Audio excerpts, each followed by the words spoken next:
Báo cáo Expat Insider 2024 của tổ chức Internations, Việt Nam thuộc top 10 nơi làm việc và sinh sống tốt nhất dành cho người lao động nước ngoài.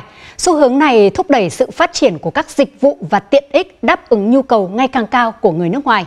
Nhiều doanh nghiệp đã tận dụng cơ hội này để mở rộng quy mô và tăng trưởng doanh thu.